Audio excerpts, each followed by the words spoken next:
fim, nós temos a matéria de figuras de linguagem. É a última matéria de nomenclatura que eles podem pedir para vocês no texto. Ô, gente, eu sei que é muito nome. Se vocês quiserem depois aprofundar, ver exemplo de tudo, a apostila tem todos os exemplos e o meu curso isolado também tem.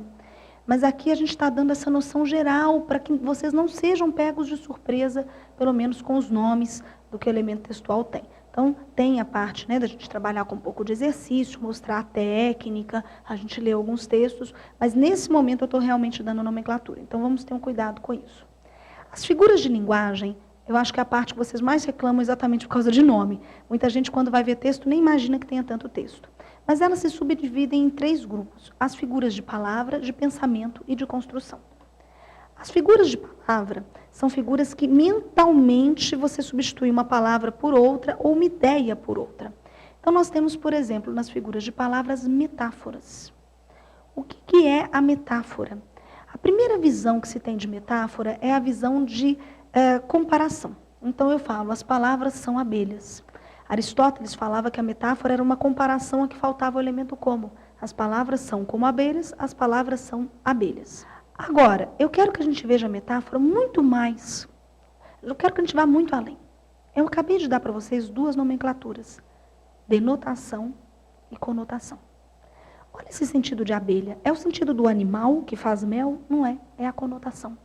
Vocês vão pensar na metáfora como sentido conotativo. É muito mais fácil de analisar do que olhar a comparação. Porque muitas vão ser comparações, mas muitas não vão ser. Então, quando você fala as palavras são abelhas, vocês vão pensar que abelha aí é uma conotação.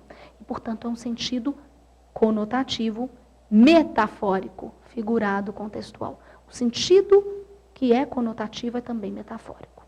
Uma outra figura de palavra que a gente tem é a metonímia. A metonímia, ela é um texto muito mais lógico que a metáfora. A gente substitui uma coisa por outra, mas numa relação que não é o contexto que traz a lógica, ela é mais lógica. Se eu falo, por exemplo, o rebanho tinha 1000 cabeças. Gente, o rebanho não é formado só da cabeça, o rebanho é formado do bicho inteiro. Mas a gente não conta pela cabeça, ó, 1, 2, 3, 4, 5 pela cabeça. Então, aqui é a famosa parte pelo todo. A cabeça é uma parte do todo, que é o animal. É a metonímia. Entendam que a gente trocou o bicho inteiro pela cabeça. No caso da metáfora também é uma troca. Só que essa troca ela é contextual. É no sentido, é no contexto que você percebe. A metonímia ela é mais clara, mais objetiva. Então eu sempre falo que numa prova é mais fácil achar a metáfora que achar a metonímia. Porque a metonímia ela é tão comum que muitas vezes ela passa sem ser percebida. Se eu falo assim, um copo de água. Vou beber um copo de água. Ninguém toma, né, bebe um copo de água. Você bebe um copo com a água. O copo é de vidro, o copo é de plástico, é de acrílico. Mas é uma troca lógica, porque o copo vai conter a água. Então pensem sempre nisso. Quanto mais conotativo, mais contextual, mais metafórico. A metonímia é uma troca mais lógica. As figuras de pensamento estão associadas à nossa mente. O maior número de figuras que eu vou dar está aqui. Nunca dá para dar todas as figuras, são muitas. Mas as de pensamento, elas vêm com muita nomenclatura em prova. Então, eu vou falar de várias. A antítese, ela é oposição. Mas ela é uma oposição lógica. Então, eu falo assim, com a morte de uma pessoa querida, valorizamos a vida.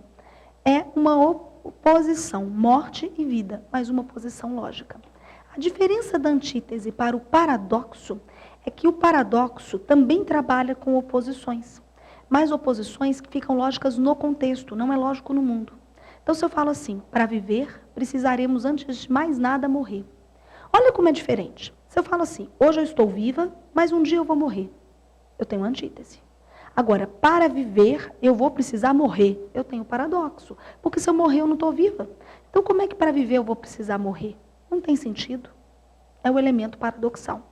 Então, muito cuidado para não confundir antítese com paradoxo. Essa preocupação eu vou ter com as figuras. Outras que confundem, então vou pouco paralelamente. Eufemismo. Eufemismo é a leveza. Você faltou com a verdade. Peraí, se você faltou com a verdade, você mentiu. Mas é mais leve eu dizer você faltou com a verdade. O eufemismo é o contrário da hipérbole. Hipérbole, comi uns 20 pedaços, é o exagero. Ninguém come uns 20 pedaços. Nossa, eu estou morrendo de fome, eu vou ali naquele rodízio comer um boi. Peraí, um boi tem meia tonelada. É exagero. Então, eufemismo é leveza, hipérbole é exagero. Ironia. Ah, muito pedida. A ironia é muito pedida, gente. Por quê? A ironia é fácil de eu explicar, é difícil de vocês encontrarem. Quando você fala assim, ela é tão simpática, essa aspas não está aí para dizer que é uma citação, está aí para dizer que ela, na verdade, é antipática, não é isso? Ironia significa que você fala uma coisa que quer dizer uma outra. Também pode dar esse grau de sarcasmo, de humor, né, que vem com uma certa maldade. O problema é que a ironia depende um pouco de maldade da pessoa que está ouvindo também. E da pessoa que está lendo, principalmente. Vocês vão ver na apostila um exemplo assim, chama Poeminha da Glória Televisiva. Não me contem, ele era tão famoso antes de ontem. Ou seja, a glória televisiva não vale nada, porque ele era famoso antes de ontem. Ontem já não era famoso. O poema ali que eu estou dando de exemplo, que vocês têm na apostila, ele mostra exatamente essa questão da ironia. O problema é que você precisa ter uma maldade para poder fazer esse raciocínio, né? Então, ela é uma matéria um pouco maldosa. Caiu numa prova uma vez, numa Fundação Carlos Chagas, assim, a rua direita é torta até hoje. E foi interessante notar que muitos alunos não viram a ironia. Gente, direita não é uma pessoa certa, correta? Como que a rua direita é torta? Ela dá a ideia de que a coisa é torta. E, portanto, a pessoa também não seria. Ou seja, a rua direita é torta, a rua direita não devia ser reta, como uma pessoa direita é uma pessoa certa. Mas depende muito desse grau também, né, de evolução. Com o tempo, quanto mais vocês começarem a ler com a técnica, que é aquilo que eu falei, não é ler várias vezes, é ler bem, ler com técnica, vocês vão percebendo melhor essas ironias. Gradação é fácil, ele vai aumentando ou diminuindo gradativamente. Tudo começou no meu quarto, onde eu concebi as ideias que me levariam a dominar o bairro, a cidade, o país, o mundo e desejar o próprio universo. Olha só, bairro, cidade, país, mundo e universo. Gradação de clímax, vai aumentando. Prosopopeia, também chamado de personificação, da característica humana o que não é humano. A mídia escolhe o que vamos saber. É muito comum na prosopopeia a pessoa falar do bichinho falando. E raro isso vai acontecer em prova.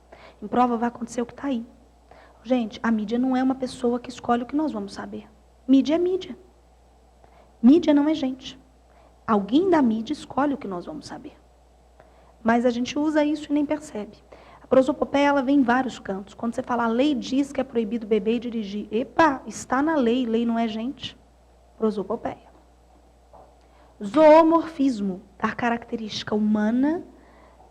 Prosopopeia, da característica humana que não é humano. Zoomorfismo, da característica de bicho, zoo, bicho, morfe, forma, ao ser humano. Então, as ancas da mulher dominavam seus olhos. Epa, eu não tenho anca não, eu tenho quadril. Quem tem anca é epa. Zoomorfismo, você dá característica de bicho ao ser humano, contrário da prosopopeia. Ok? Sinestesia, a minha figura preferida. Que perfume doce. Peraí, você lambeu o perfume? Sinestesia, sensação. Mistura os sentidos. Perfume é o cheiro. O doce eu tenho que sentir no meu paladar. Agora, é muito mais do que só o sentido. Vocês já leram um texto que fez você sentir medo, angústia? Esses textos são sinestésicos, são sensações. São textos que a gente tem sensações ao ler.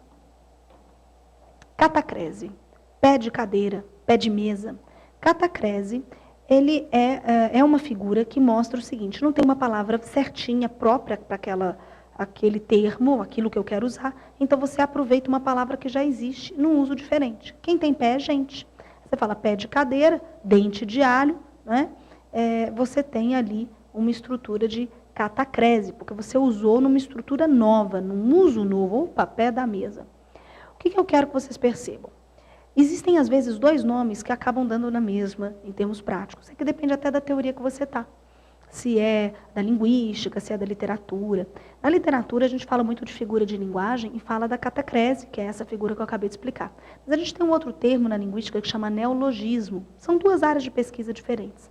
O neologismo, ou você cria uma palavra nova, beiramávamos Coca-Colando, namorávamos à beira-mar tomando Coca-Cola. Isso é do Mário de Andrade. Ou a gente pega uma palavra que já existe e usa num termo novo. Por exemplo, embarcar, entrar no barco, embarcar no avião. Isso é a mesma coisa que a catacrese, mas dentro de uma visão da linguística. Então, às vezes, vocês têm mais de uma nomenclatura para a mesma coisa. Por isso que vocês ficam tão felizes com esse tanto de nome que vocês aprendem em gramática e em texto, né? Mas eu quero dar, como eu falei, essa visão geral para vocês não serem pegos de surpresa. Saber o tanto que você precisa decorar desses nomes vai depender da instituição que você vai fazer. A gente vai pegando as provas sempre, olha a sua prova, olha as provas antigas da instituição, que você vai sempre ter uma noção. E, por fim, nós temos as últimas figuras com as quais eu vou trabalhar, que são figuras chamadas de construção ou sintaxe, figuras gramaticais. Bom, o que é em si isso? Toda figura de linguagem estuda o que um autor faz para ter um texto diferente, próprio dele, que é diferente do texto dos outros. Lá nas figuras de palavra, a gente viu o que ele fazia em termos de ideia, de trocar uma palavra por outra, uma ideia por outra, em troca. As figuras de pensamento é o raciocínio mental que a gente tem. E as figuras de construção são figuras gramaticais. A mais comum, uma das mais comuns é a elipse. Elipse é a omissão de um termo. Você não fala, mas ele está lá. Leva uma pena leve de não ter sido bom. Quem leva? Sou eu. Isso é uma elipse. Temos também o polissíndeto. Polissíndeto, como o próprio nome fala, poli muito, síndeto, conjunção. Então é um texto que tem várias conjunções. Olha esse textinho do Vinícius. E o olhar estaria ansioso, esperando, e a cabeça ao sabor da mágoa balançando, e o coração fugindo, e o coração voltando, e os minutos passando, e os minutos passando. Quando você põe esse tanto de conjunção, dá a impressão de que tudo acontece junto. Então você tem poli, muito, síndeto, conjunção. Mas você pode fazer o contrário, assíndeto. Poucas conjunções, venha, veja, deixa, beija, seja o que Deus quiser. E você teria que ter venha, vírgula, veja, vírgula, deixa e beija. Mas você não põe a conjunção. Isso também dá a ideia de que é tudo muito rápido. Tudo depende do objetivo que você tem. O polissíndeto, ele vai dando a entender que tudo está acontecendo junto. E quando você tem o assíndeto, às vezes dá a impressão de que uma coisa é depois da outra, mas que acontece rapidamente. Dá um efeito diferente. Se eu falasse e venha, e veja, e deixa, e beija, dava aquele sentido um pouco mais de cansaço. Tudo depende do objetivo que você tem. Então, você pode usar muitas conjunções, não usar conjunção, colocar um termo em elipse, que é omissão. Você pode fazer omissão de um termo que já apareceu. Vocês vão ver até uma subdivisão aí na apostila, que chama zeugma, que é você fazer omissão de um termo que apareceu antes. Mas, normalmente, as provas pedem mesmo a elipse, né? É omissão de um termo de forma geral. Então, isso tudo depende do autor e como que ele vai fazer para ter um texto diferenciado. Pleonasmo, eu gosto muito de dar, porque vocês aprendem que pleonasmo é erro. Essa frase que vocês estão vendo aí, que tem na apostila, é do Camões. Vi claramente visto, lume vivo. Lume é luz. Se eu vi, foi claramente visto. Quem vê, vê claramente visto. Mas isso chama pleonasmo. O pleonasmo é uma repetição, sim, é uma redundância, mas isso não significa erro, gente. Você fazer um elemento de pleonasmo não significa que você errou. O pleonasmo, ele muitas vezes dá ênfase. Textualmente, raríssimos os casos da gente ter o pleonasmo vicioso. Descer para baixo. O mesmo descer para baixo, subir para cima, não é sempre que a gente considera errado. Se eu estou numa casa de 2 andares, se eu vou subir, só pode ser para cima. Mas se eu estou num prédio de 10 e vou subir para cima, eu posso ir para o 10º. Então, pleonasmo não necessariamente é um erro.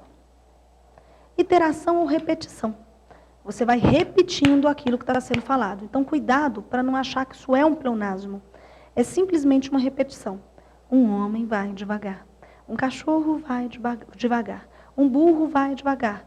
Devagar as janelas olham. Eita, vida besta, meu Deus. Isso é fragmento do Drummond, chama Cidadezinha Qualquer.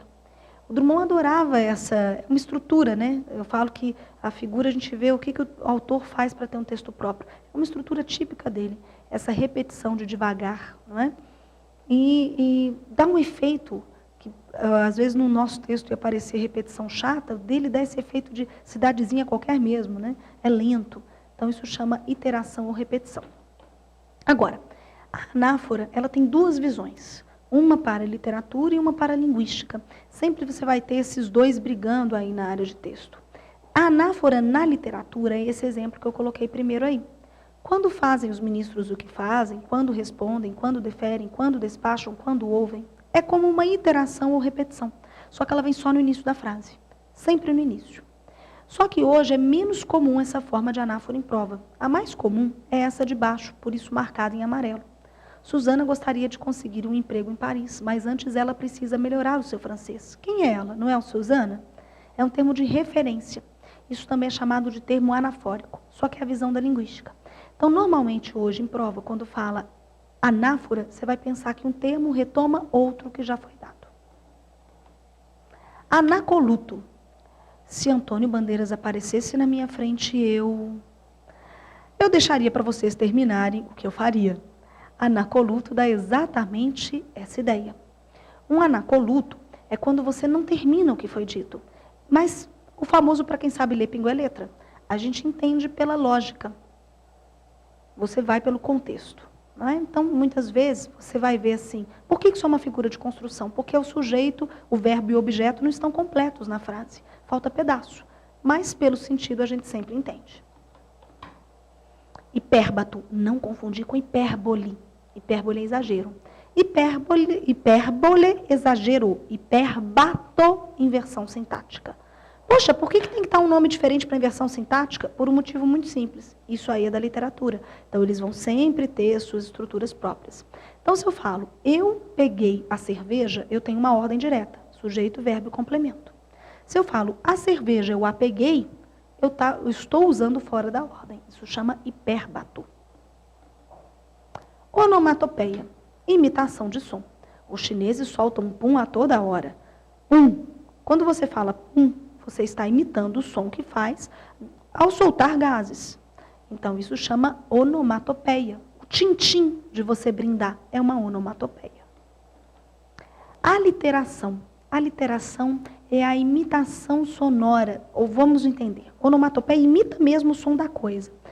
Aliteração é mais do que uma imitação, uma repetição sonora. Fica melhor se eu explicar assim. Então, olha que lindo esse fragmento do Cruz e Souza.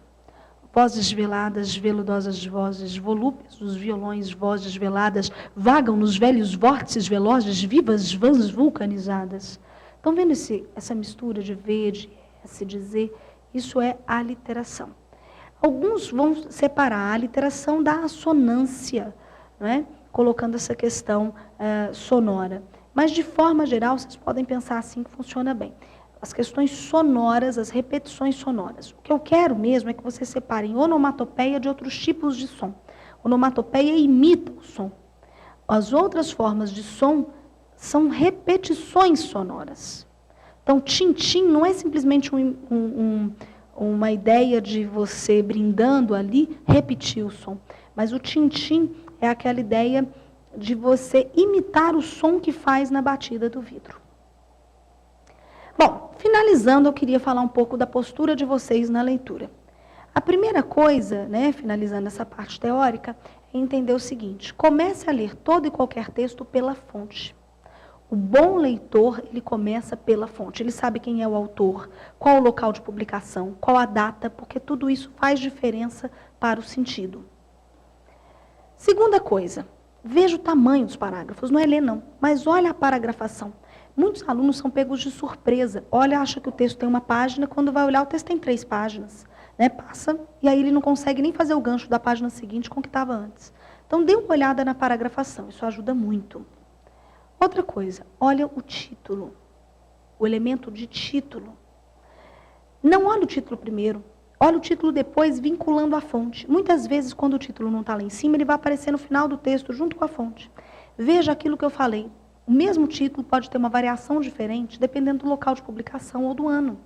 Se eu falo, o que é pior quando a gente falha? Num texto que está num livro de autoajuda, é uma falha pessoal. Mas numa revista masculina, é uma falha sexual. Então, que falha é essa? Depende até da fonte.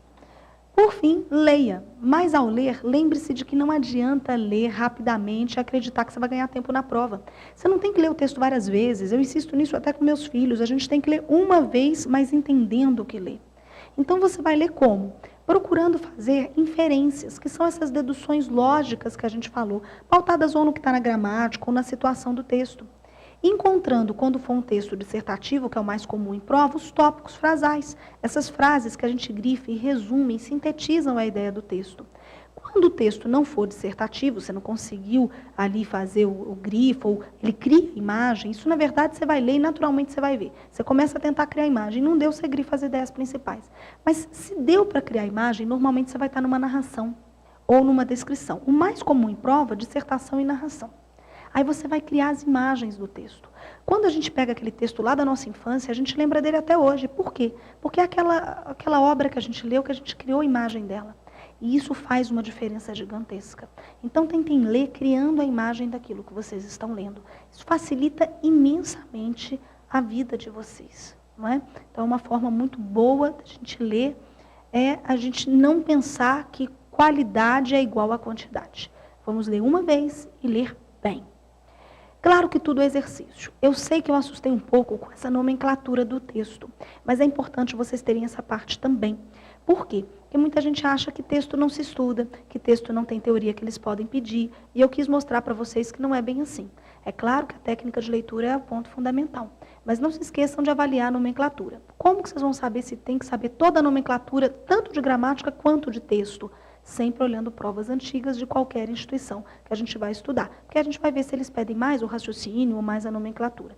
Mas ter uma noção geral é sempre muito importante, não é? Porque assim vocês não são pegos de surpresa. Claro que eu não dei todas as figuras que existem mais de 100. Claro que eu não dei todas as nomenclaturas possíveis de tudo, mas eu tentei pegar aqui todos os pontos principais e que caem com mais frequência. Espero que vocês tenham gostado desse pequeno curso. Se quiserem aprofundar, vocês têm a opção da disciplina isolada, que vai dar exemplos de